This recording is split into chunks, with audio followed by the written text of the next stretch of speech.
How did Roy Sloane train today, and is he going to play on Saturday? Yeah, well, he ticked off all the boxes he needed to today. I think he's going to have a test tomorrow, so we'll find out then. But yeah, he ran pretty well today, and he ticked all the boxes he needed to for now. Okay, and Matt Crouch? Matt Crouch trained fully, and he looked really good. So I guess that's indicated that he's in selection contention. So yeah, that's a positive sign. What about yourself, Brownie? It must be nice to be back, mate. Yeah, it's been 4 weeks now, and the game's a lot harder than it was last year. A lot more contested style, but yeah, obviously a tough start to the year, which was pretty frustrating from my point of view. Interrupted pre-season and then had missed the first 6 weeks, 7 weeks. So, but it's good to be back now. It happens pretty quickly, and I'm looking forward to the next few weeks and then the second half of the year. What have you noticed in terms of the way the game's played, especially in your backline now with the new system and new setups, and what are some of the changes you've noticed? Yeah, well, a lot of forward lines are holding 6 forwards ahead of the ball now, so it's more contested, it's more 1v1 style. So obviously that suits my game style a bit, but we like to help each other out as much as we can, and it makes it a bit harder in certain situations. But that's basically the main thing, is just that more 1v1 contest style. What about ball movement? I mean, obviously you, Leedy, Brodie are sort of the quarterbacks, so to speak, in the back line. So how does it affect the way you distribute the ball up the ground? Yeah, well, it's not coming to me deep at the moment. I'm sort of playing that deeper role while those guys are a bit higher. Yeah, the ball movement's been a bit stagnant. It was good on the weekend. We were able to move through Melbourne, especially. It takes it week by week. Some teams are trying to get numbers behind the ball and just clogs up the defence. So it's not as free flowing as what it was last year when I was playing. But yeah, like I said, it's more that contested style at the moment, and I still think that's pretty good to watch. Do you expect to spend some time with Toby Green on Saturday? Yeah, I think so. I think we've had some pretty good battles in the past. Obviously, he didn't play last year. But yeah, going back to the final in 2017 and the previous rounds, he's a quality player. Yeah, and I've always liked to get those matchups. Is he someone you have to watch out for any tricks with, or any stray boots? Or? I don't think I think the boot rule came in because of him, so I think I don't have to worry about that too much. But yeah, he's a tricky player. He's very crafty. He's good on both air and ground. So yeah, it's one of those matchups that is tough to judge. You have to be right on him at all times and don't give him an inch. So yeah, I'm looking forward to that battle. Who would you compare him to in Adelaide's lineup? Or who would you go to? Would you train on Eddie to sort of get a feel for how someone like Toby might move, or is there someone training you work on? Yeah, Eddie is a good one. Eddie can pull off those tricks as well, and obviously Eddie knows how to take a good mark. So yeah, it probably is a good matchup to have during training, Eddie Betts. But there's multiple players down there, and you can't just play on one player. You have to mix it up, and obviously I won't be on Toby the whole time. So yeah, I've got to focus on the whole defence. Yeah. So when you say won't be on Toby the whole time, is that, I know teams a lot of these days talk about, just taking players that come in their zone and stuff like that. Is that sort of what you're talking about, or is it more that like obviously when he goes off and has a break, or you have a break on the bench? Yeah, there's a mixture of things. Obviously, I don't want to follow him around the whole ground.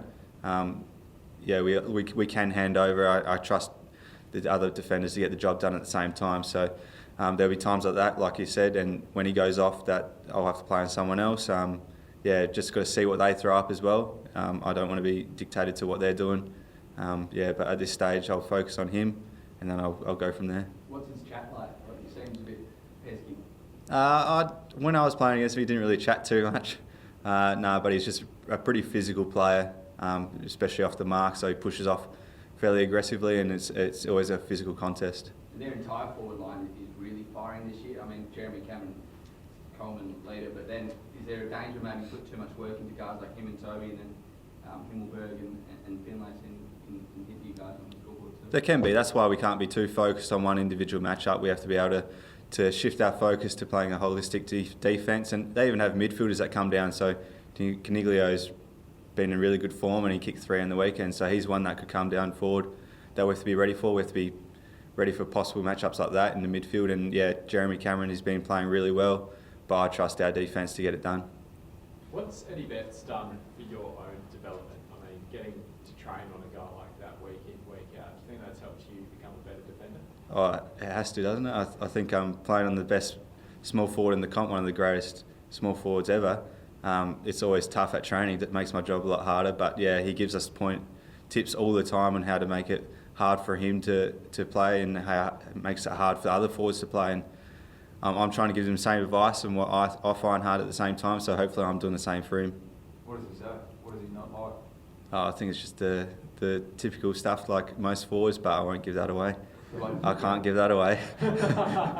Just stuff like, so stuff we might see you do to Toby, maybe reduce his space, or sort of clog where he'd like to lead, just sort of patterns and that sort of Yeah, stuff. that sort of stuff. Obviously, all forwards are a bit different. Other forwards have their strengths, so it's about watching film and finding out what they do really well, and then just taking that away from them. So players like Eddie and Toby can pull one out of the hat, and you just got to say, good work. You can't really do much about it, so you just got to keep your focus on trying to lock them down as much as possible. Is Marty Matt the specific defensive coach this year?